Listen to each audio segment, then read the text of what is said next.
Hi, and welcome to Forbidden Planet TV. And on today's extra special episode, we have CJ Leede to talk about American Rapture. Hello, CJ, how are you?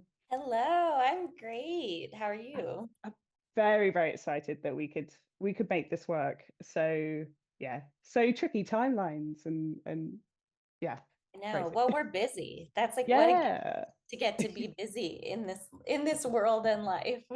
exactly. It's like we can't complain. It sometimes complain a bit, Yeah, but yeah. mostly, Can't yeah. complain a little. I complain a little bit, but it's mostly good. So I think we were saying before, kind of off camera, obviously the last time we had you on was to talk about Mayfly back in 2023, and Yeah. 2 years later, here we are talking about American Rapture, which is what a journey so far.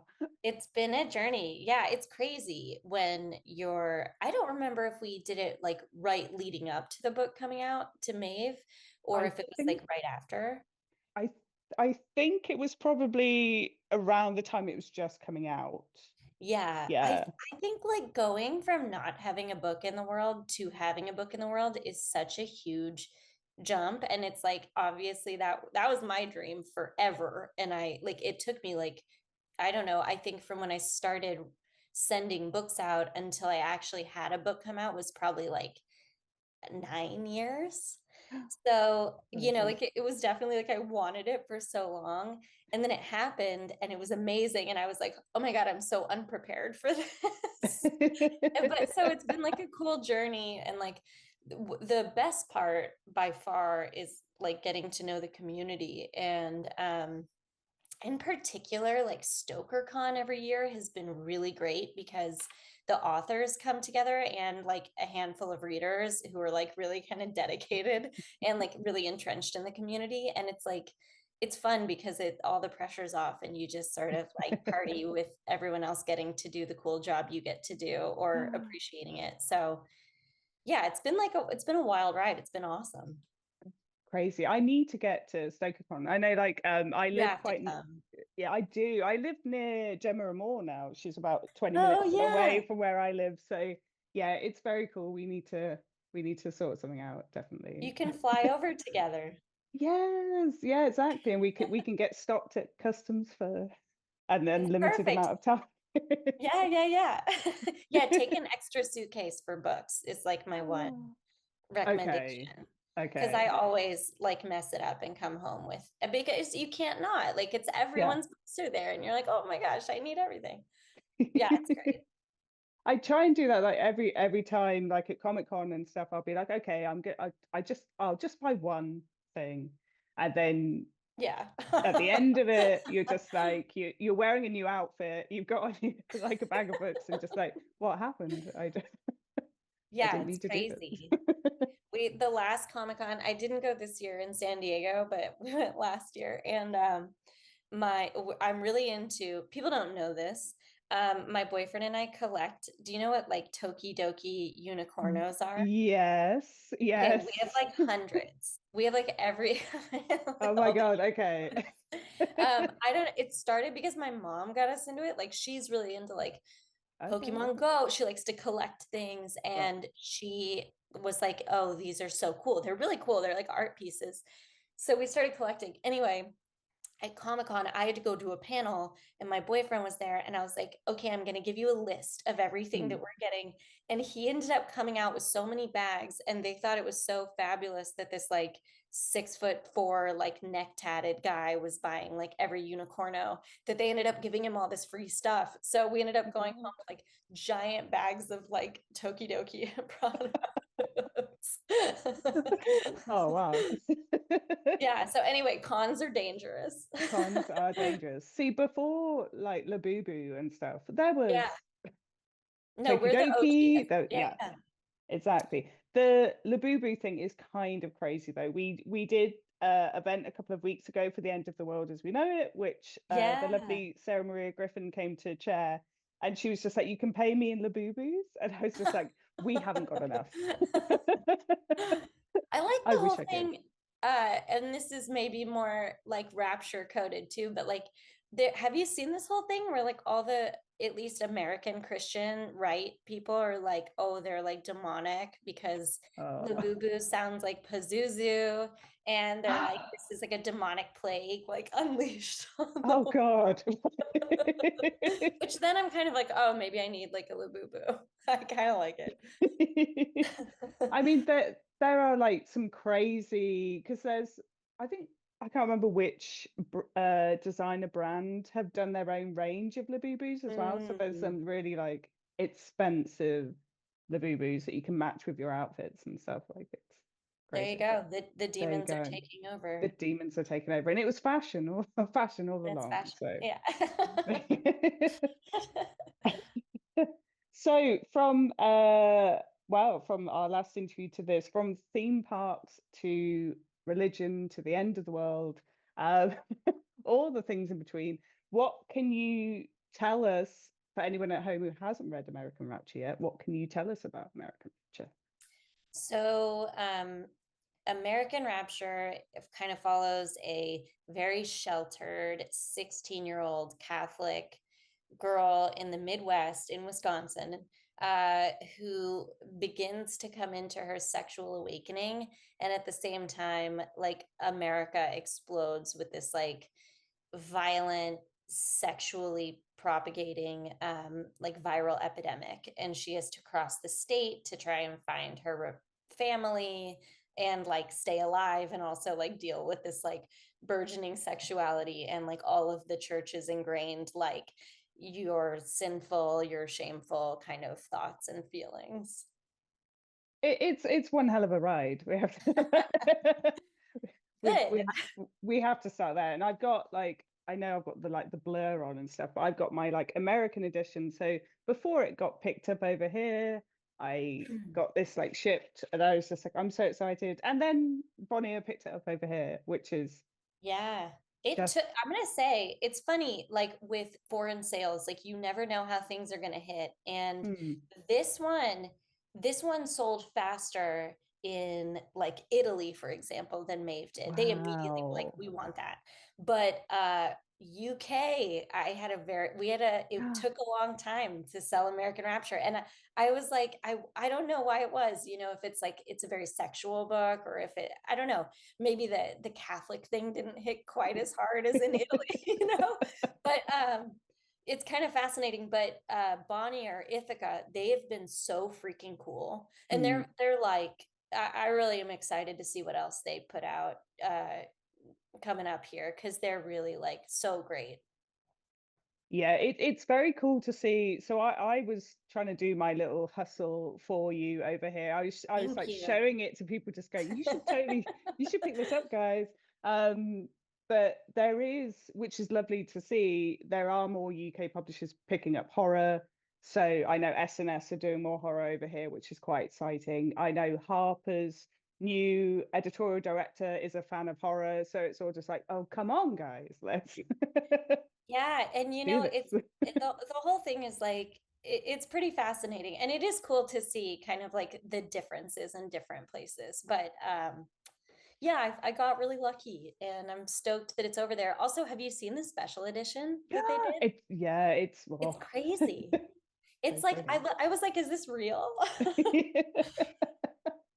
Oh, special. That's it. You've made it. You're I there. know. I'm done. Mm. I don't have to write anymore, I guess. I guess I've done the thing. I'm Did all the things. retired. Yeah. 33. Well, I can only like, I suppose, only apologize that we were so slow on the No, uptake, but no, I but like some it. of us got it. Thank you. No, it's exciting. It's all part of the journey, and you know, Maeve is still now like getting bought up in different countries that it didn't originally sell in. So it's like it's this rolling thing. And it all feels exciting. I think we're about to send out my third book to all the foreign buyers. I know, I'm excited, like this week. Ooh, that's very. And when is that? So that's next year. Is it next summer? June June. Okay. 2026. I'm actually the next 4 Junes. I have books coming out theoretically with Wow. Nightfire if we can Okay. pull it off. That's the plan, or at least the That next 4 summers, I think. okay, okay. That's very exciting. That is very Yeah, exciting. Then you'll start getting your own shelf in stores when you have that enough sounds books that you're just oh my like gosh. you can have your own department. I'm just like, I'm barely like scratching the surface. These, like, all my friends in horror are so prolific. I'm like, oh yeah, I only have the 2 books out, and they're like, they've been on this like book a year schedule forever. It's like so inspiring. You're there. You're Yeah. keeping pace. Well, But we had to push my third one because mhm, American Rapture and my third book, which is called Headlights, both are such like lengthy, complicated, moving part road trip books. So mm, it really was like it they were not simple. Like Maeve, I wrote Maeve in like 4 months. mm. American Rapture took me like 10 years to get right. And Headlights has taken me like 4.5 years. So it's like, it's an interesting thing.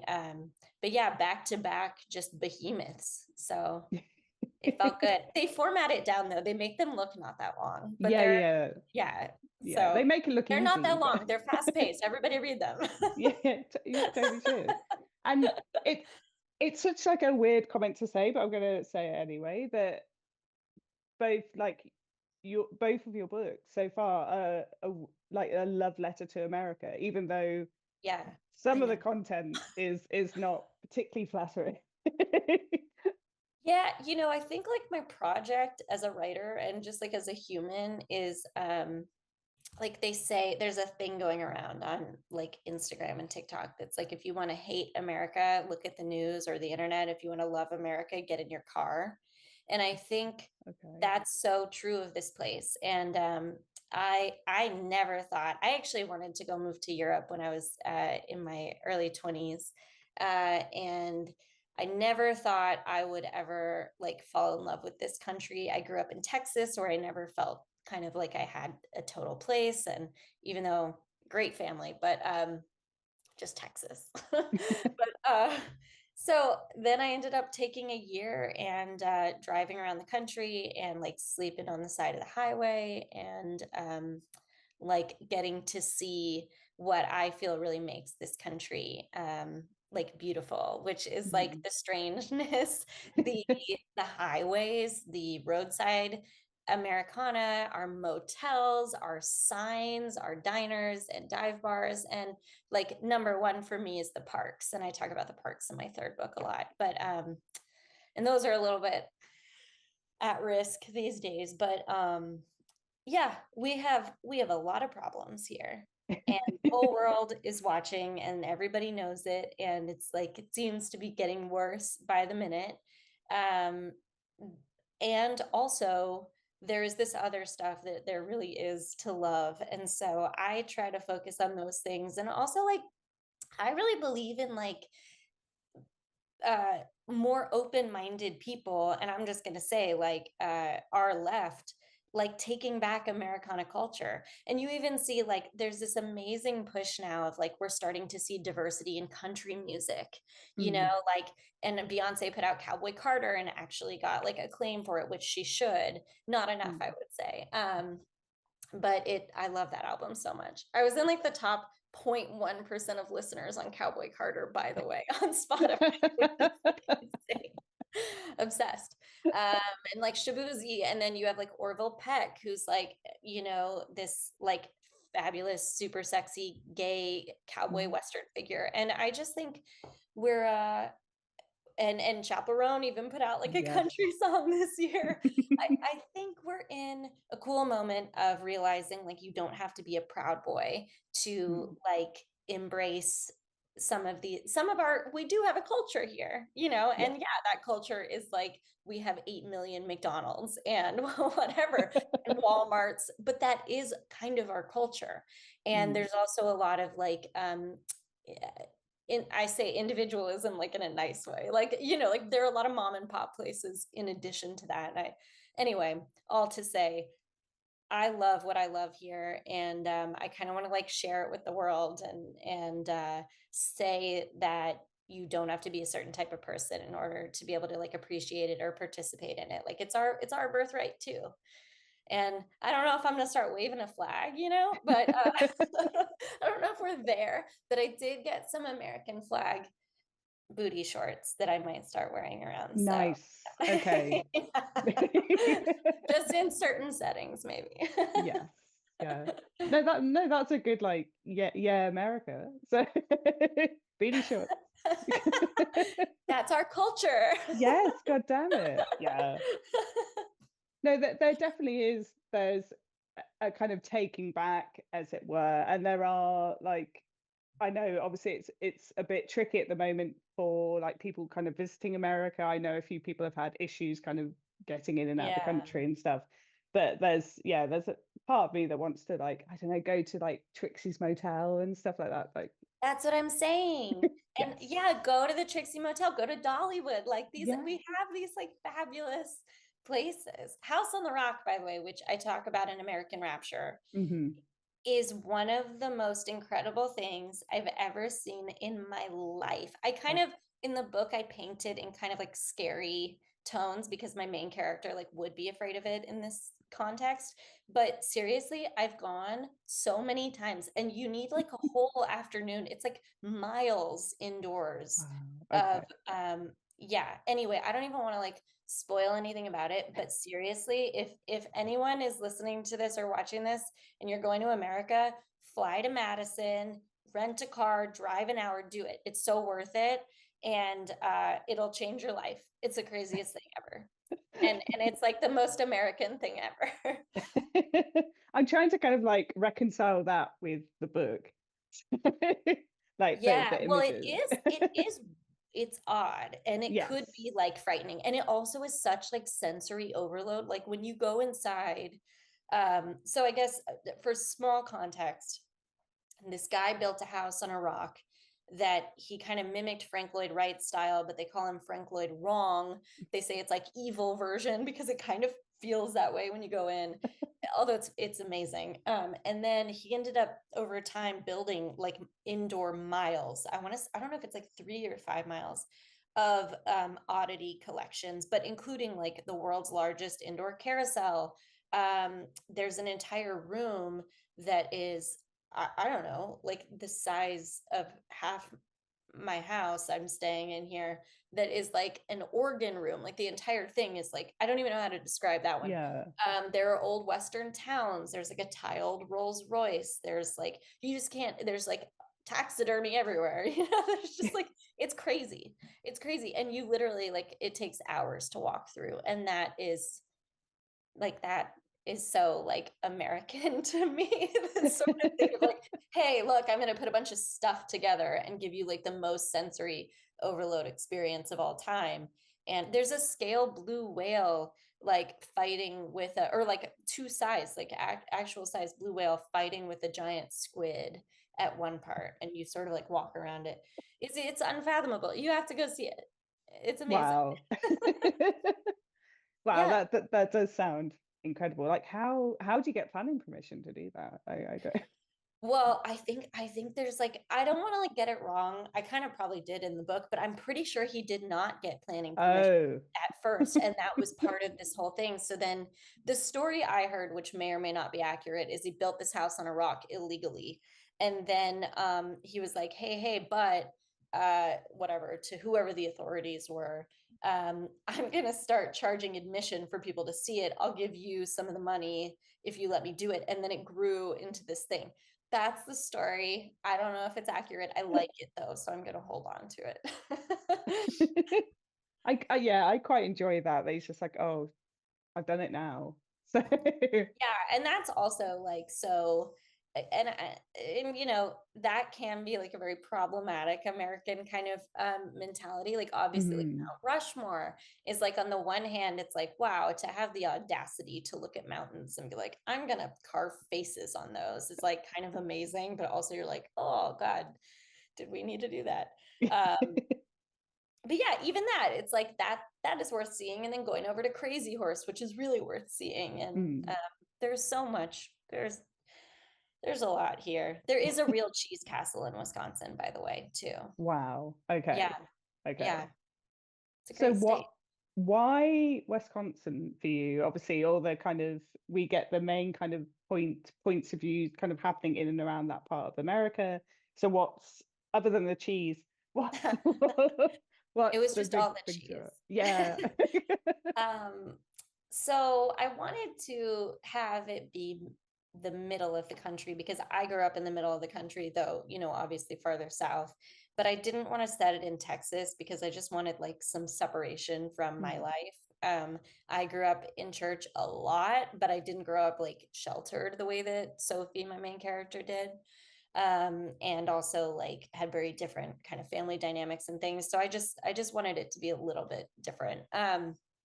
I had spent a lot of time in Wisconsin in my early 20s, and I like totally fell in love with it because that's the thing, like people don't even know, it is so stupidly beautiful. It's got like the rolling green hills, the most amazing trees, and it's such a singular, like within this American landscape, it's a very singular culture. And I love it. I really, and there are so many like amazing sort of landmarks. And so it was so fun getting to interact with all these places. And I mean, House on the Rock probably was a big part of it. But yeah, I think it's like one of our, there's so many good states. It's a very good one. It's up there for me. mhm, mhm. And I suppose you get to do some like road trips for research and stuff as well. So you Yeah, get to totally sucks. get to, So awful. yeah. Oh. Yeah, so usually so I go spend time in these places like early on, and then toward the end of my editing process, I'll go back and visit anywhere. I Mm. just did it with Colorado. Visit anywhere I haven't been yet. My stomach's growling as I'm talking to you, so sorry if you can hear that. I haven't had breakfast. Um, so yeah, it's really fun. And like Wisconsin in particular, I took my mom, she came with me, and it was very sweet. So I drove us everywhere, and I'd be looking at something and I'd be like, Mom, can you write this down? And then she would sort of take notes for me on her phone.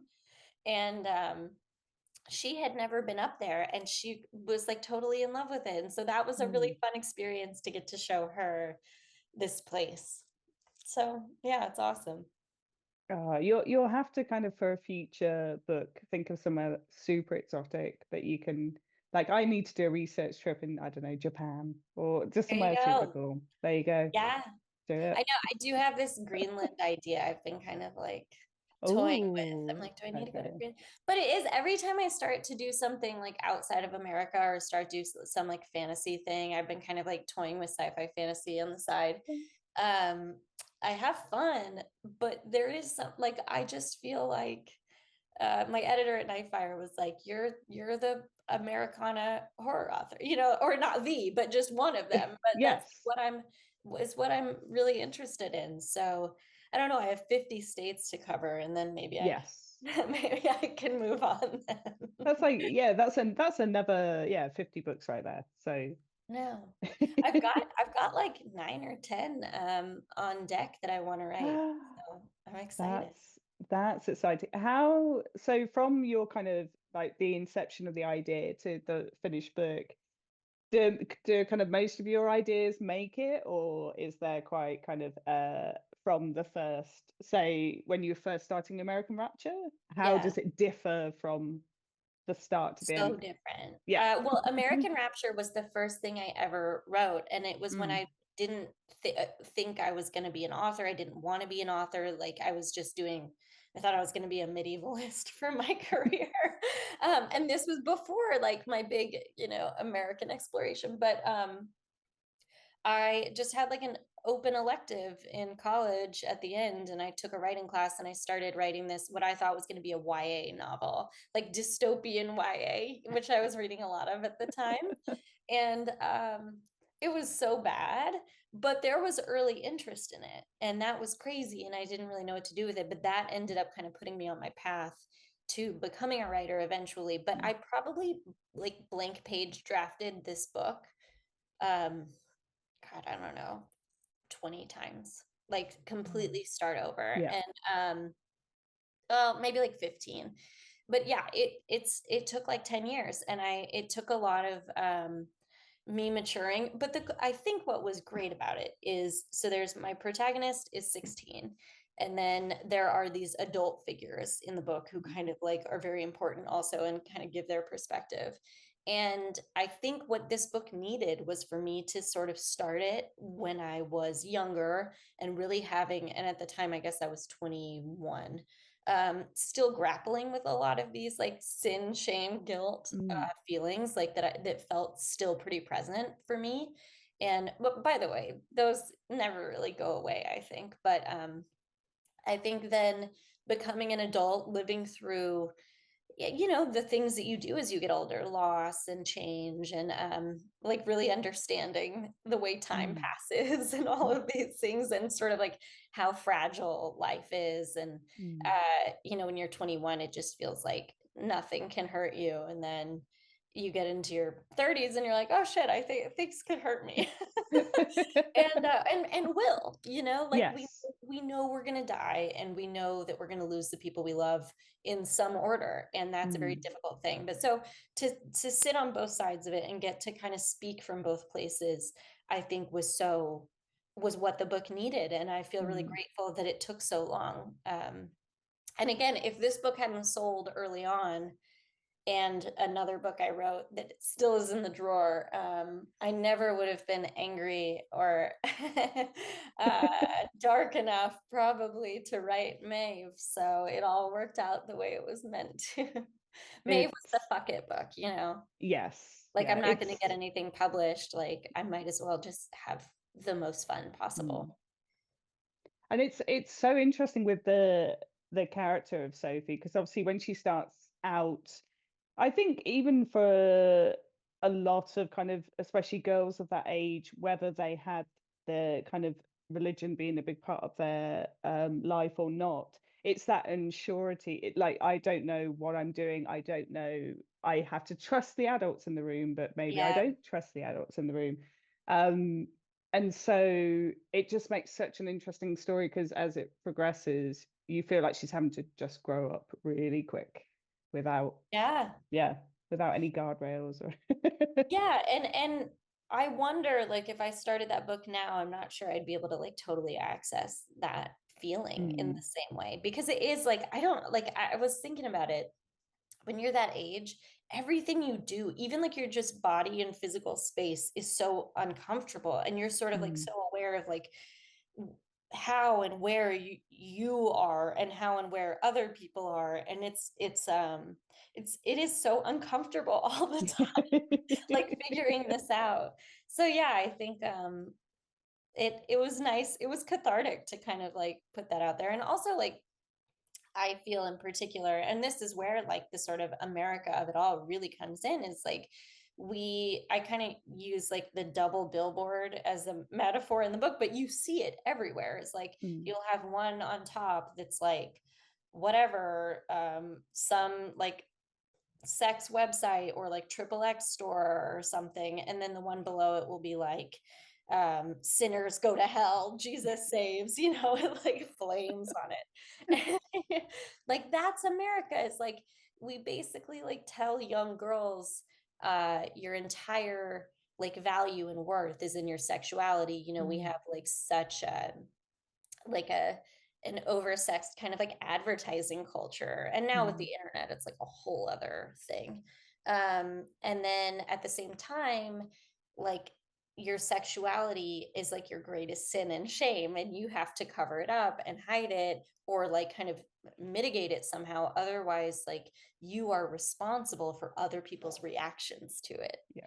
Hmm. which is crazy. And that, like, how's that not going to mess you up, you know? Yeah, yeah. And that weirdly still, that kind of idea still stands today, in the sense that we were talking about this a few weeks ago about, say when you're walking home on your own, and it's your responsibility to obviously like get home safe, and you got your like keys out or whatever, you're very mindful of what's happening around you. But the fact yeah, I don't know, it's such a weird kind of, that it's potentially your fault that's something you can't just walk home on your own and be safe to walk home on Yeah. your own. And that's Yeah. something as an adult woman that, you know, affects you when you're 16 and affects you when you're, you know, 45.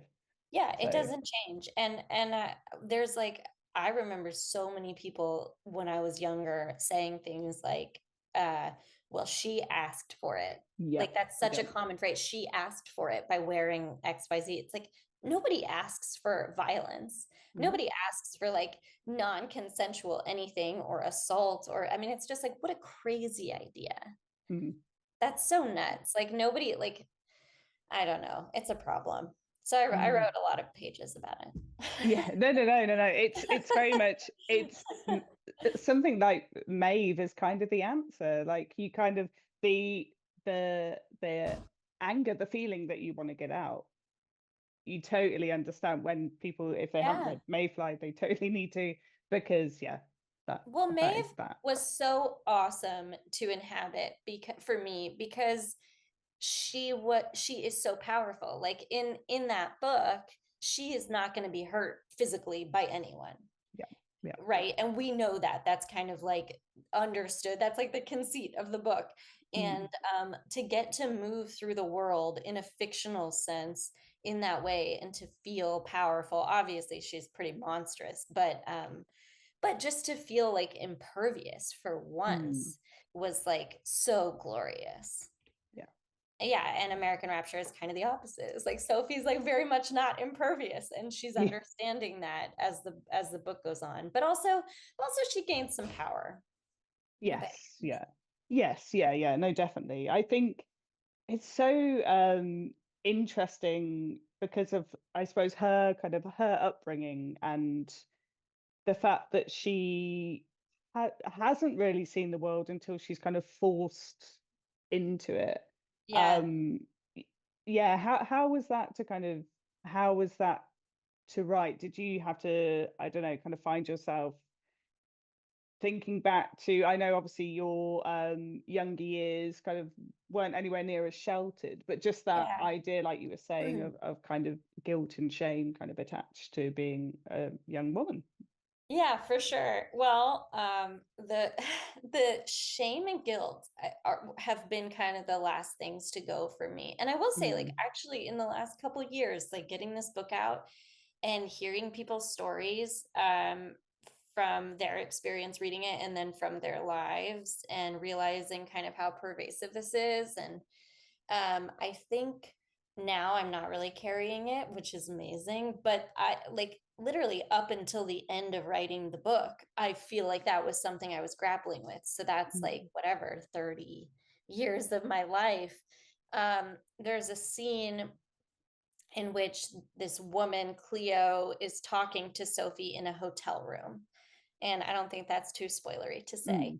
mm. And she kind of says a few things about the guilt and shame and sin stuff.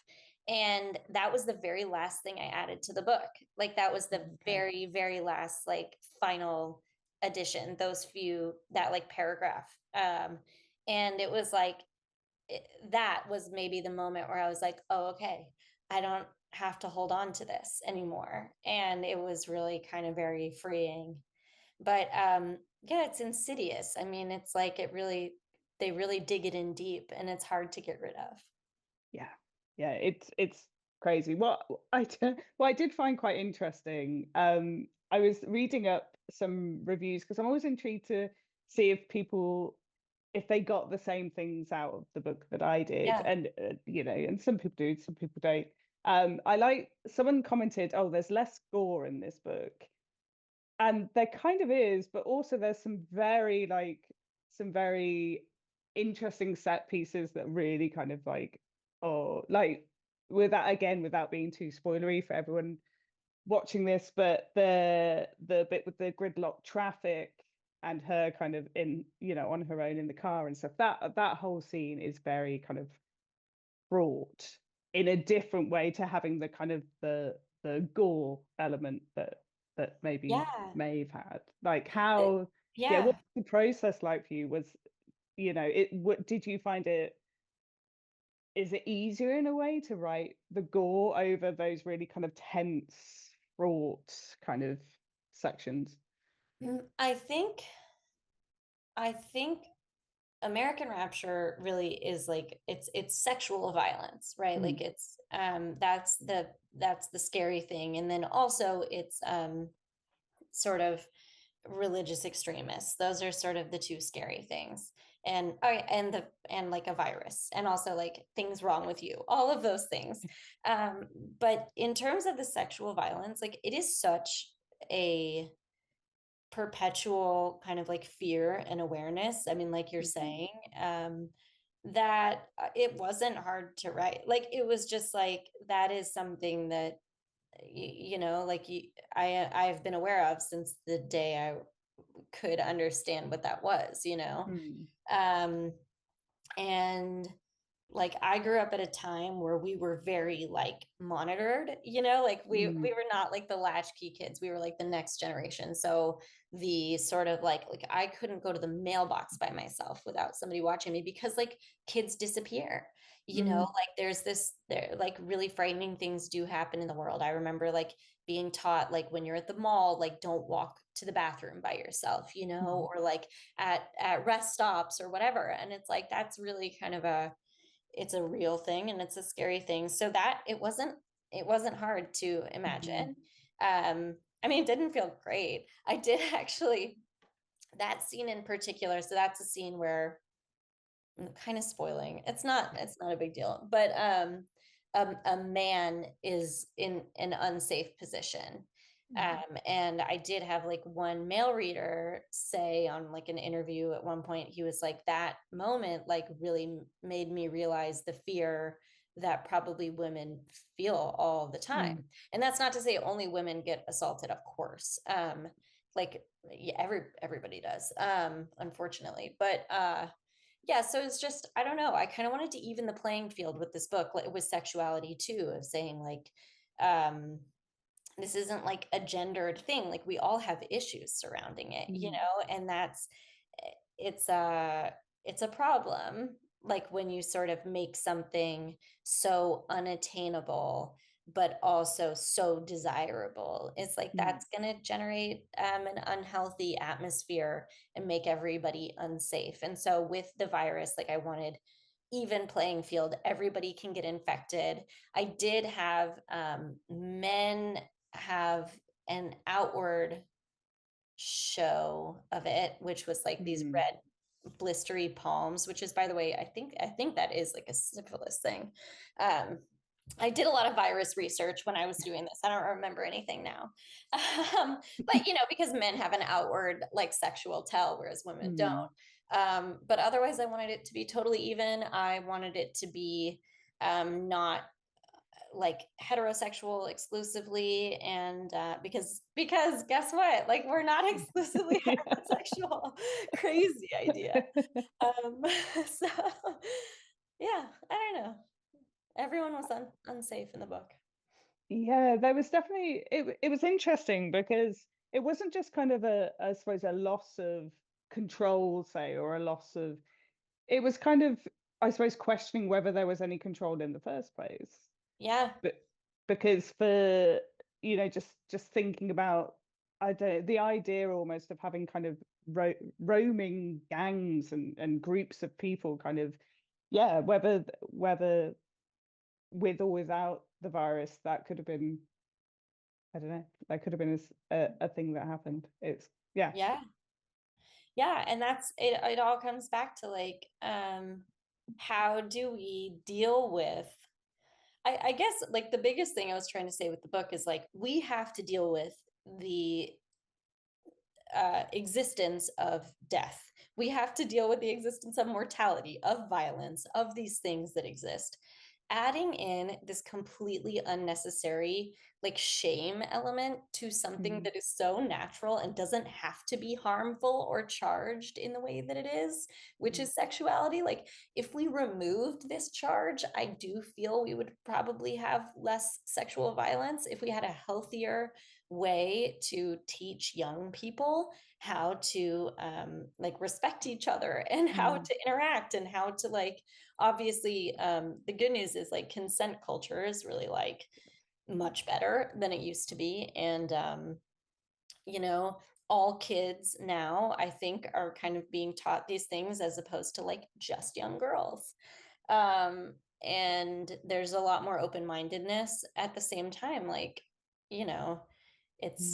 it's still there. And in my personal experience, religion was like the main part of that, and sort of like Mhm. weaponized religion. It's also a great control mechanism. It's like, hey, this very natural thing that's occurring in your body, which is like having these feelings, um, is very sinful, shameful, wrong. So go to your father, go to your priest, go to your, I mean, it just goes up this line of men all the way to the top guy, which is the Sky King.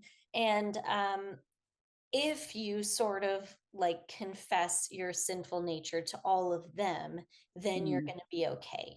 But they need to be there to absolve you. And also there's something wrong with you. And that's like, I don't know. It's just such a way to subdue people unnecessarily. Mhm. Definitely. And the also the I suppose the idea of the kind of misinformation. So I was just thinking of the comparisons to kind of Clay McLeod Chapman's Wake Up and Open Your Yeah, Eyes, because oh God, that yeah. book, Such a great book. such a good book. But the whole idea of the misinformation of and maybe this kind of ties into how COVID-19 was kind of dealt with in a way, because we didn't really kind of know what was going on. And I know in the UK, for example, like different areas had different rules. So some areas were completely locked down and some areas were open, but nothing was stopping people from traveling from one to the next. And there Yeah. is a definite kind of misinformation thing here where she Sophie's in the dark a bit anyway, because she doesn't kind of have the roots to information that other people would, but also there seems to be the information isn't quite there and people aren't discussing it early enough. So when everything kicks off, it's too late. Yeah. Like, was Yeah. that kind of like based on things like COVID and stuff for you? For that Well, so period? like I wrote most of this before COVID. And Mm, then when COVID happened, what's crazy is I felt like I actually got a lot of the virus stuff right. The vaccine thing, like the religious extremist vaccine pushback, that mm. was always in the book. Because I grew up in Texas, which is like land of don't tell me what to do. And I don't mean to be like, there's a lot of great stuff in Texas. And I have a better relationship with it now, but that is like, that's the big feeling there. So, I always felt like, oh yeah, they wouldn't like that. Um, but in terms of like what surprised me and what ended up making it into the book, Mm, definitely the misinformation. But you know, like when I started this book, the internet wasn't the same, the mm. internet culture as it is now. Like I didn't have social media when I started this book when I was 21, and except for like Facebook, you know, which like shouldn't even count. um and now, you know, obviously we have this whole online world, and during COVID, what I didn't anticipate was the way that people kind of turned on each other. And this like, Mm. there's an app that I don't know if you all have it. It's called Nextdoor, and it's like basically a neighborhood app. So people, Oh, okay, yeah. yeah, like people can just like report things that are happening in the neighborhood for safety, or list things for sale or whatever. Or like say, hey, someone's dog got out. That's the idea, right? But what it became was this like completely toxic, like insane arena for people to be like, I saw two people without masks on walking today. I saw people with masks on walking in the middle of the street to avoid people, and that was unsafe. Like all of the, it was just so silly and insane the way that Mm, people kind of like raged at each other. And that was shocking to me. And so that definitely got in the book.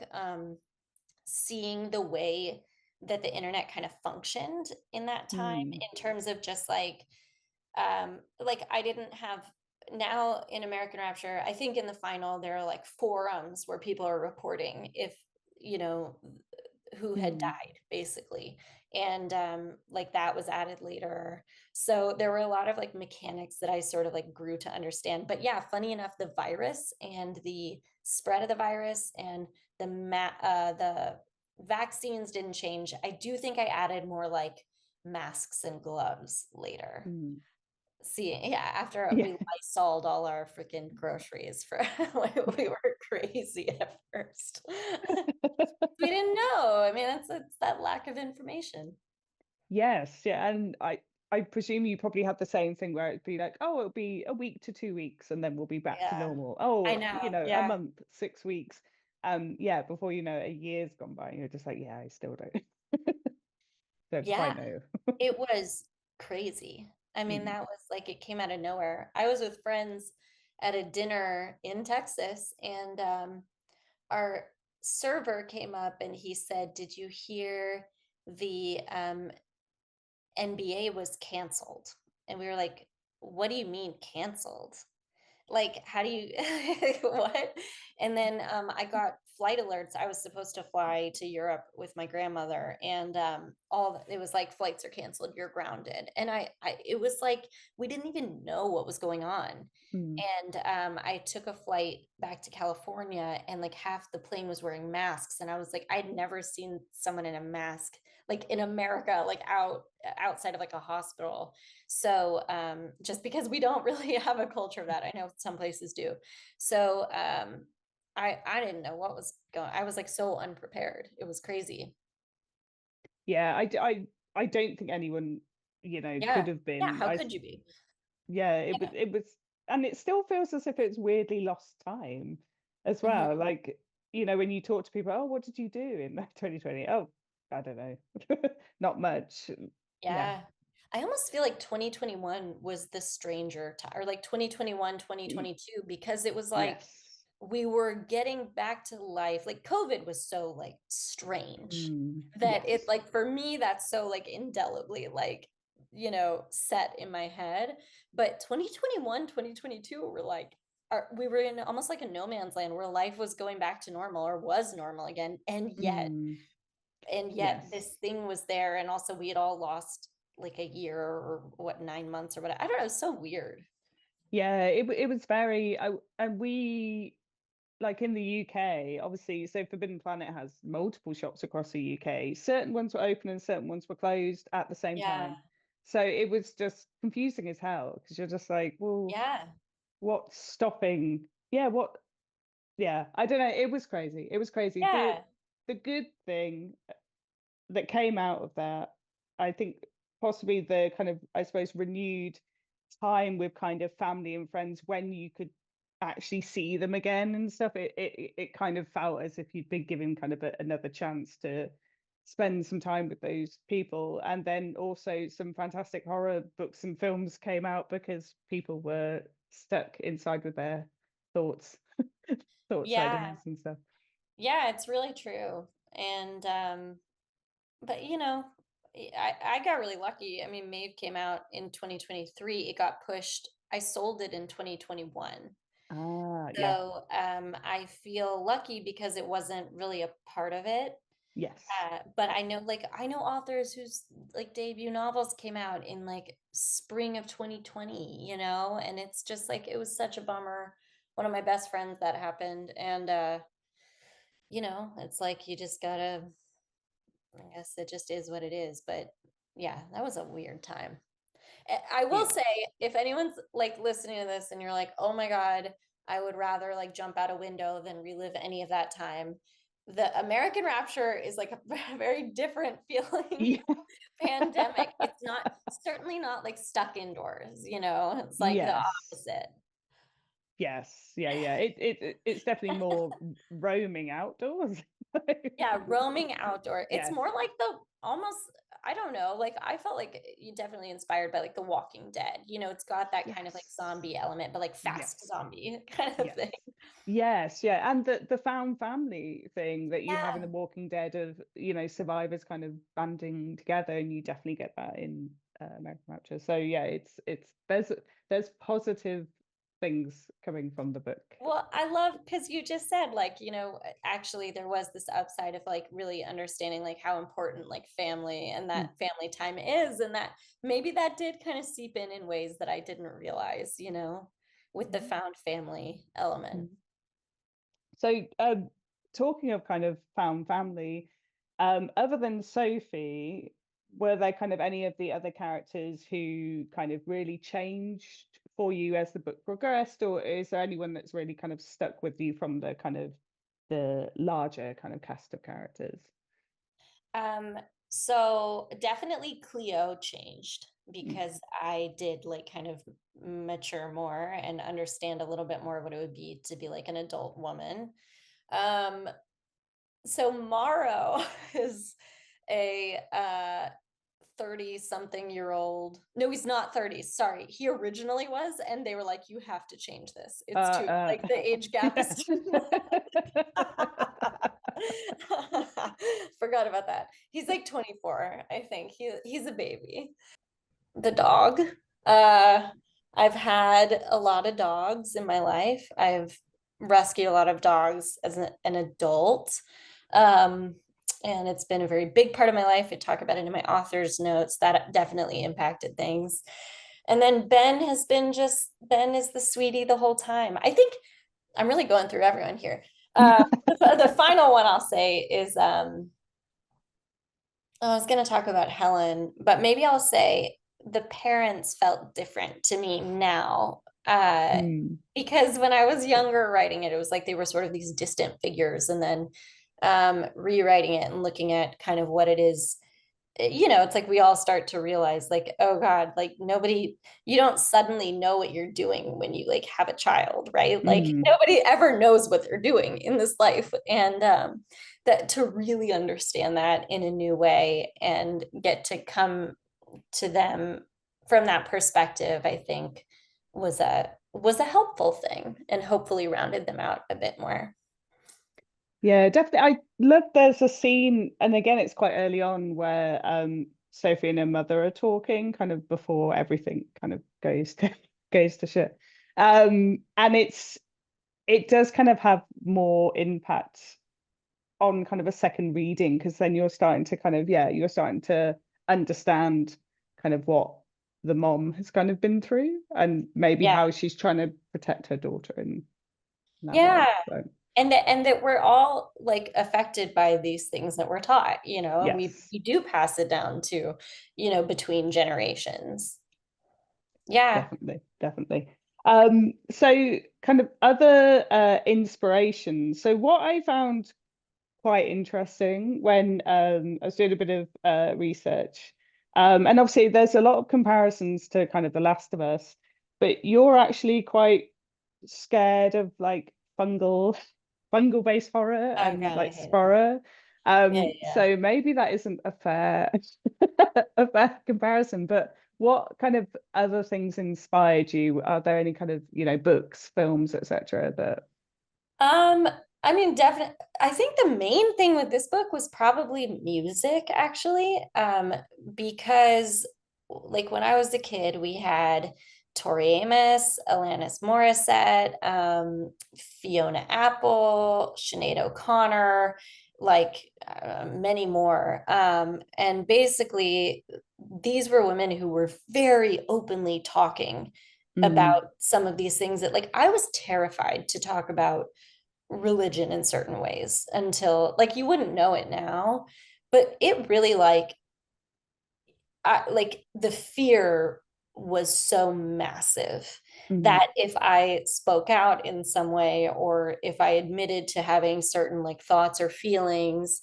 that it was not only that I was going to have consequences here, but obviously like the eternal consequences. And like these were women who in their music were completely unafraid to, or at least mm, if they were afraid, they did it anyway, to really kind of speak out about these things and provide that kind of like voice for everyone who listened. And I found that to be incredibly inspiring. And so my hope with American Rapture was to kind of like do that, is like if anyone just needs to hear like, hey, maybe like life is so hard and mm. complicated, maybe this is one thing that you don't have to hold on to, or at least that you, if you just need permission from one person, maybe like I can give that to you with this book, and that's not to say like, look, like religion works for a lot of people, and there are, like with anything, I think there are good people, you know, everywhere. And I'm not saying otherwise. I'm just saying my experience was a lot of hate in an environment that supposedly and purportedly was about love. And especially regarding like types of sexuality. And it's such a problem. We are all on a spectrum. Like it's such a problem to assign negativity to that. So yeah. And do you have a playlist that goes along I with do, the book? yeah. I Oh can my God, share it with okay. Yes. Oh my God, yeah, I do. Oh, there's something about certain songs, you know, just kind of feed into certain moods, and reading, I think, is definitely like a mood thing. Like certain books speak to you at certain times, very much like music as well. But yeah, totally. What's on there as a like a sneak? you. Forgiven, Alanis Morissette, obviously Tori Amos Crucify, Hmm.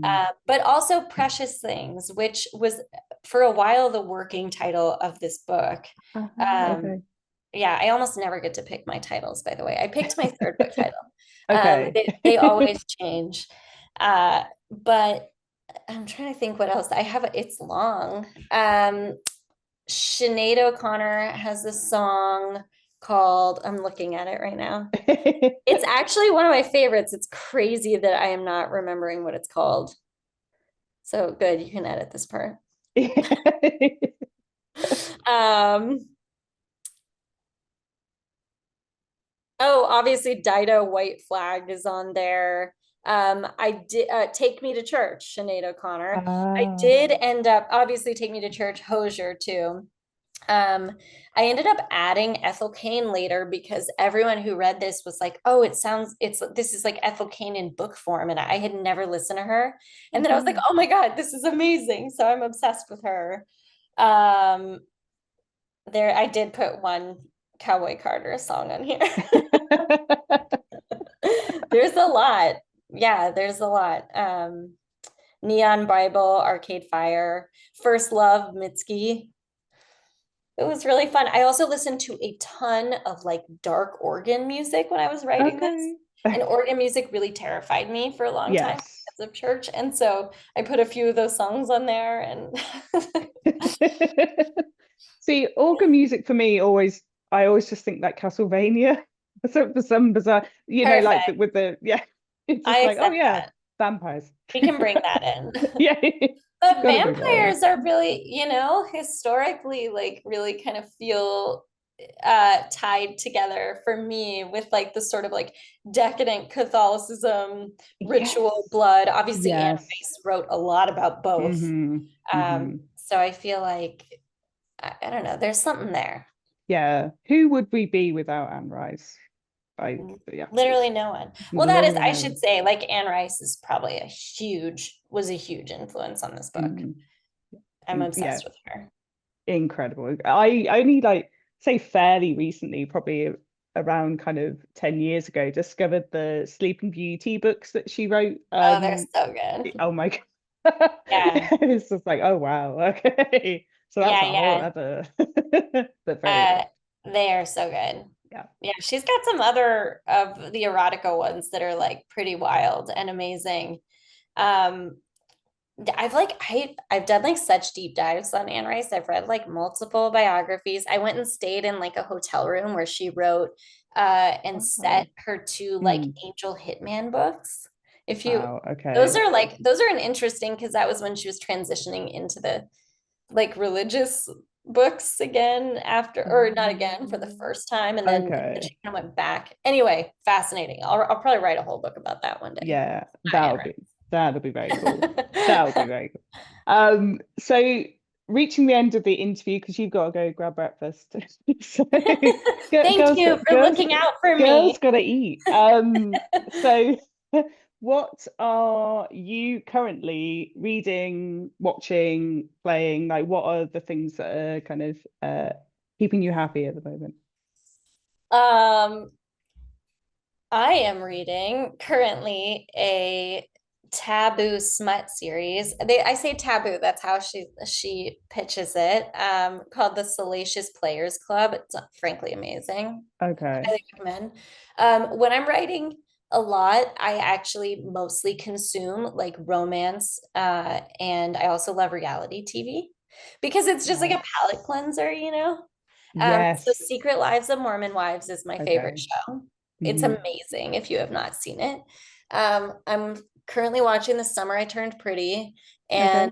and I have to say, for anyone, I don't know when you're going to air this, but if it's anytime soon, my personal feeling is I don't understand why the main character can't have both brothers.